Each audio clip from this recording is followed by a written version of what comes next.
Hi, I'm Ben. Welcome to my book corner. We have book mail. I have joined my first book subscription service. I've not gone for one of the big guns. I've gone for a UK-based, indie-focused one called Your Paper Quest. So this is £18 a month, and it focuses around self-published and indie authors.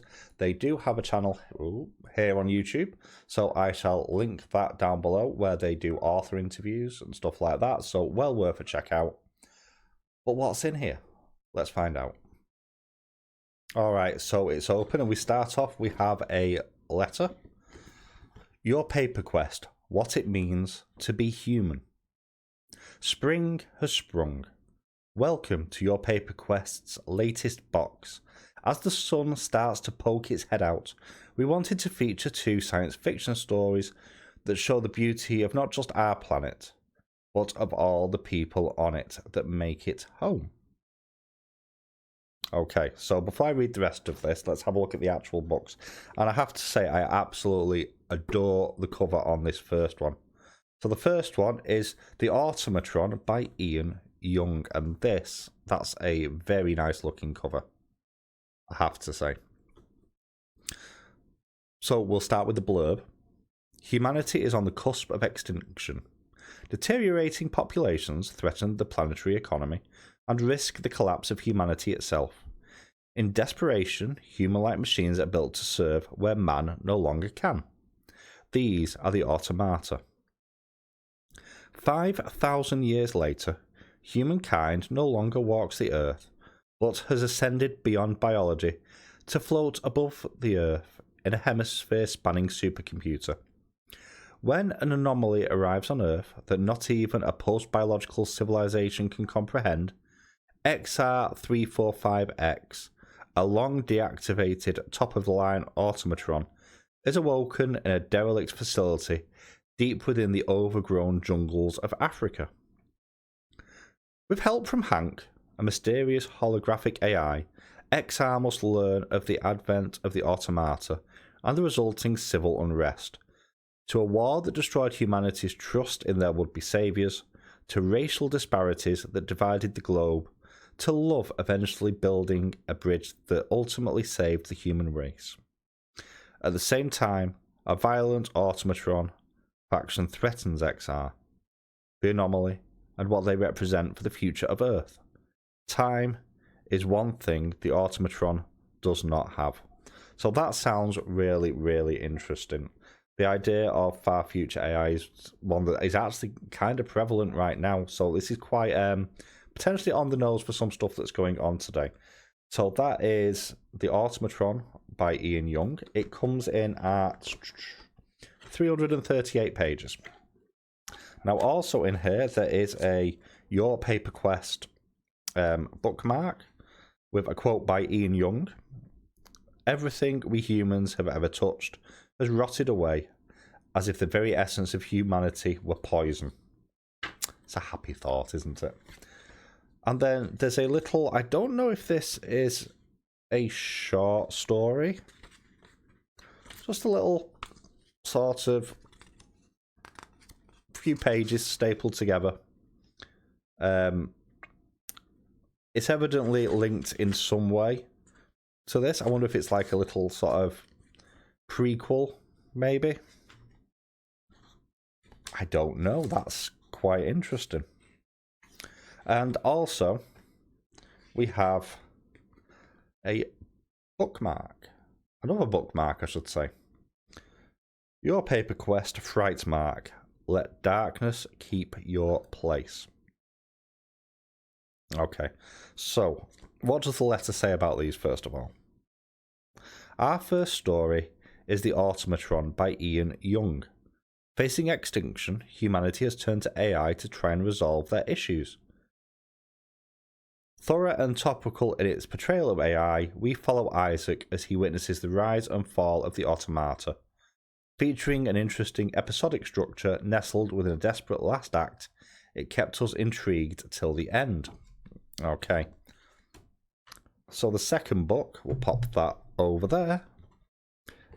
So the second book is called Orphan Planet by Rex Burke. Oh, that was some interesting slowdown on the camera there. Home Sweet Oops.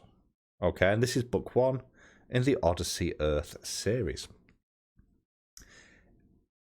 I get the impression that this is a satire, which is exactly my sort of mood at the moment. So let's see if I'm right. Just judged on some of this.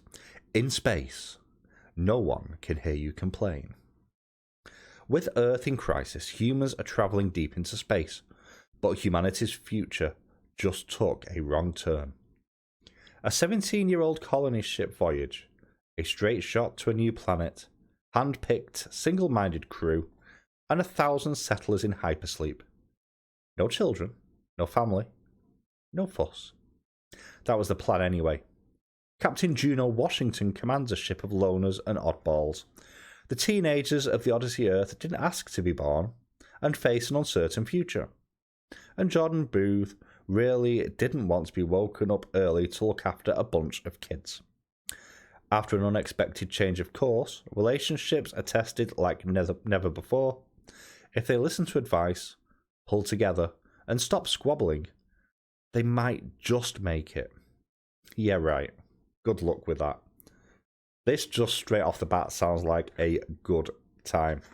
So inside we have another little booklet, a bit shorter this one. Pre-flight interview with hypersleep candidate Jordan Booth. So that gives us a little bit of information about one of the main named characters, I suspect. And then we have another fright mark. Okay, so don't know how clear that's going to come up on screen. So that's very, very cool. So let's just shoot back over to the newsletter and see what that says. So our second story is Orphan Planet by Rex Burke. Colony ships and bureaucracy, children growing up in an environment grossly unprepared for them, and the one adult in the room tasked with raising the next generation of humans. There's something of Douglas Adams in this deeply sardonic story, but what we really loved it for was its heart. It goes on to say, this month we've been fortunate enough to partner with Frightmark, an incredibly unique bookmark that features an entire short story with over 70 different designs and stories. We were lucky to get to share these two with you. Be sure to reach out to the creator G.E. Smith at rightfullyminded@gmail.com if you're interested in learning more. So I will actually drop that email below for you to check out. I'll read the short stories off the two books in a moment.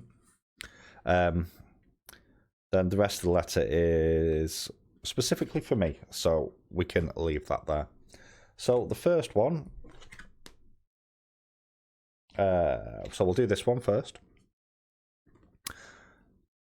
Aaron kicked the vending machine. Piece of crap. He noticed the orange coins only light. Aaron fed another $1 into the changer, gathered his coins, slotted them, and made his selection. You gotta be. Aaron kicked the machine again. I hit F3. He repeatedly pressed the buttons, ignoring the blinking red light. Aaron smashed the sliding window with a chair leg, grabbed his tub of ravioli, and flipped off the machine. A hairy, barbed tendril snaked out from under the machine, wrapped around Aaron's calves, and yanked hard. He bounced off the chair and thudded to the floor. A second tendril slithered towards Aaron's head and found his neck. He went wide-eyed, gasped, convulsed, and then lay still. The machine tilted back and collected Aaron's body. The red, low food source light stopped blinking. That's break room etiquette. And the second one, which is this one. It was supposed to be an easy dare. Take a selfie holding Mr. McCreely's grave-digging shovel. Clint couldn't find it in the shed or on the porch. No, the damn thing was leaning against the old man's bedroom wall. Half-dried sod still on the blade, the handle smooth and shiny from decades of use. The scuffle ended with Clint breathing hard and glancing back and forth between the bloody shovel and Mr. McCreely's lifeless body. Clint dragged the old man outside and added him to a newly occupied grave. Clint became restless as the darkness grew within him. Dig. It beckoned. Clint's dead. Roadkill. Deeper still, it urged. Clint made a surprise visit to Darcy and Tad, his two friends, who proposed the dare. And that's from Grip. So, pretty cool. I'm looking forward to reading these. I will hopefully get around to them this month. But there we go. So that is my first ever subscription box, and that is for Your Paper Quest. English is impossible for me tonight, apparently. Which of these two books would you like me to read first? I will drop a vote in the community tab. Let me know which your preference would be. And I'm looking forward to hitting both of those. So that's it from me. All the links, as always, will be down below. I hope you've enjoyed this video. If you want to see more videos like this, be them book hauls or unboxings, let me know in the comments below, and I will catch you all soon.